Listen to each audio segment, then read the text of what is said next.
अवधूत चिंतन श्री गुरुदेव दत्त श्री स्वामी समर्थ महाराज की जय.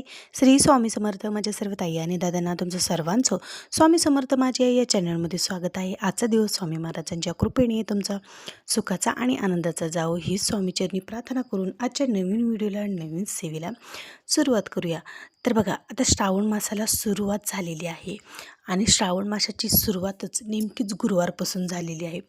तर गुरुवारी आपलं गुरुबळ स्ट्रॉंग होण्यासाठी किंवा आपलं प्रत्येक गुरुवारी या श्रावण महिन्यातील प्रत्येक गुरुवारी आपल्या गुरूंची सेवा नक्की कशी करायची आणि त्या सेवा नेमक्या कोणकोणत्या आहेत, तर तेच आज आपण या व्हिडिओमार्फत जाणून घेणार आहोत.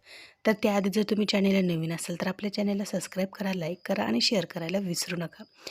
तर बघा, आता आपलं गुरुबळ मजबूत व्हावं, गुरूंचा आशीर्वाद आपल्यासोबत राहावा आणि आपल्या प्रत्येक कामामध्ये यश यासाठी प्रत्येक गुरुवारी हे उपाय आणि या सेवा तुम्ही आवर्जून करा. चला तर मग बघूया त्या सेवा नेमक्या कोणत्या आहेत, ते उपाय नेमके कोणते आहेत. आता बघा, आपलं गुरुबळ जर स्ट्रॉंग असलं, आपली गुरूंची जर साथ आपल्यासोबत असली तर आपल्या जे काही आपण काम हाती घेतो त्या प्रत्येक कामामध्ये कसलेही अडथळे येत नाही. आणि ज्यांचा गुरुबळ वीक आहे तर त्यांच्या कामामध्ये सतत काही ना काही अडथळे येतात. काही काम हाती घेतले ते काम काही कारणास्तव रोखलं जातं आणि बरेच असे खूप प्रकारचे आयुष्यात अडथळे येत असतात.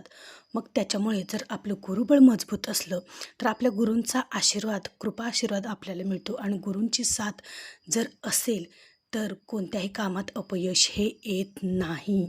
त्याच्यामुळे होईल तितकी आपल्या गुरूंची सेवा करा, आपल्या गुरूंच्या सेवेत लीन व्हा. त्यासाठी तुम्हाला काय करायचं आहे, आता श्रावण महिना आहे बघा, श्रावण महिन्यामध्ये प्रत्येक महिलांकडे दररोज कोणी तर पूर्ण श्रावण मासाचा उपवास करतो पूर्ण महिनाभर. तर प्रत्येक म्हणजे जे काही वेगवेगळे फेस्टिवल येतात तर त्याचे प्रत्येक उपवास असतात. मग हा जो महिना असतो तो पूर्ण उपवासात जातो.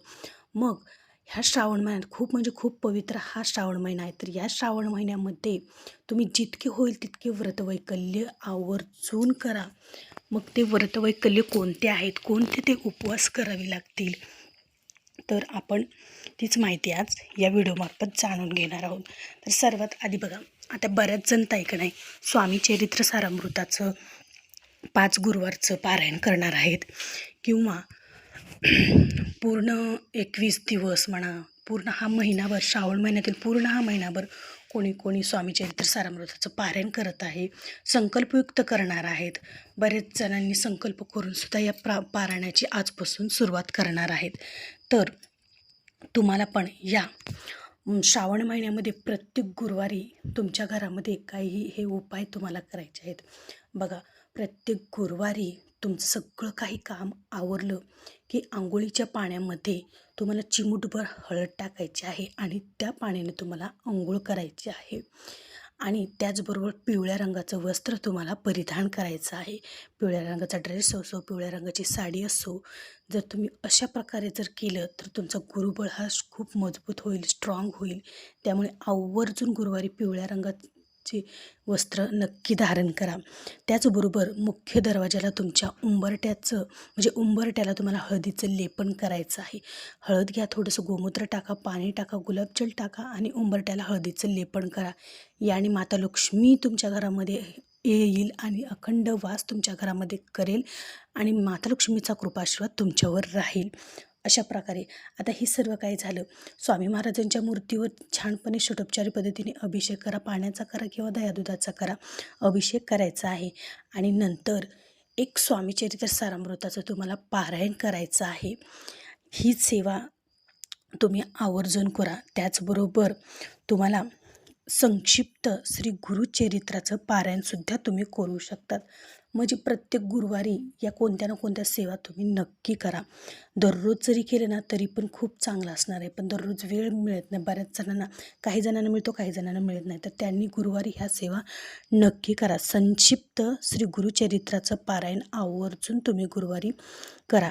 त्याचबरोबर गुरुचरित्रातील 14वा आणि 18वा अध्याय बघा, गुरुचरित्रातील हे 2 गुरुचरित्राचे मेरुमणी आहेत, 14वा अध्याय आणि 18वा अध्याय. तर ह्या गुरुचरित्राचं दररोज नित्यनियमाने या पूर्ण श्रावण महिन्यामध्ये तुम्ही गुरुचरित्राचे 14वा आणि 18वा अध्यायाचं जर म्हणजे श्रद्धायुक्त अंतकरणाने जर पारायण म्हणजे पठण जर केलं ना, तर तुमच्या कितीही मोठमोठी इच्छा असतो ती इच्छा तर पूर्णच होणार.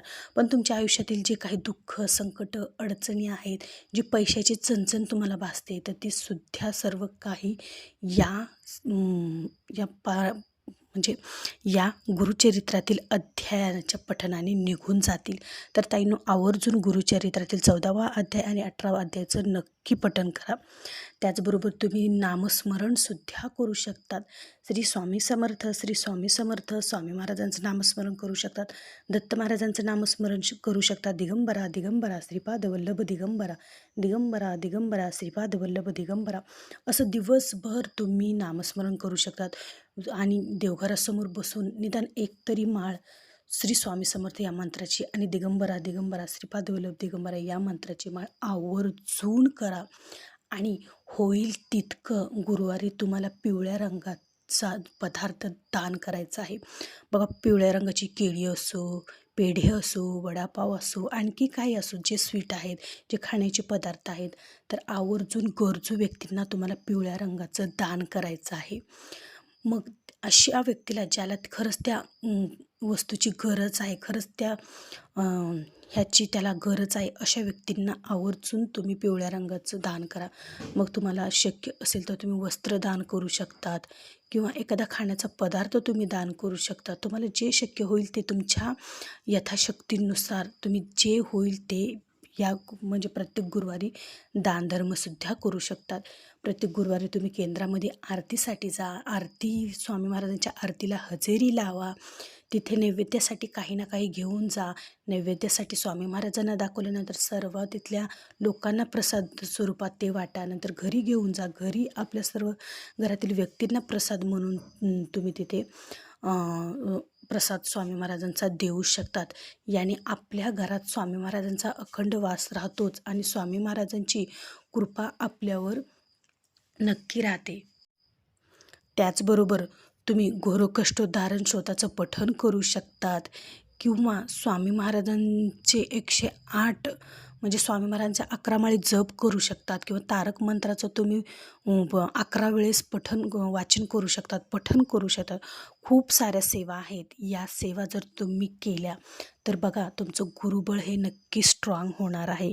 त्याच्यासाठी आपलं गुरुबळ मजबूत व्हावं, आपलं गुरुबळ स्ट्रॉंग व्हावं, गुरूंची साथ आपल्याला मिळावी, गुरूंचा कृपाशीर्वाद आपल्या घरावर असावा, यासाठी आवर्जून या ज्या काही सांगितलेल्या एकदम साध्या आणि सोप्या सेवा आहेत, तर त्या सेवा तुम्ही गुरुवारी नक्की करा. तर ताईंनो, असा होता आजचा व्हिडिओ. जर तुम्हाला आवडला असेल तर एक लाईक नक्की जरूर करा आणि कमेंटमध्ये श्री स्वामी समर्थ लिहायला विसरू नका. चला तर मग भेटू पुन्हा अशा नवीन व्हिडिओसोबत, नवीन सेवेसोबत. तोपर्यंत माझ्या सर्व ताई आणि दादांना श्री स्वामी समर्थ.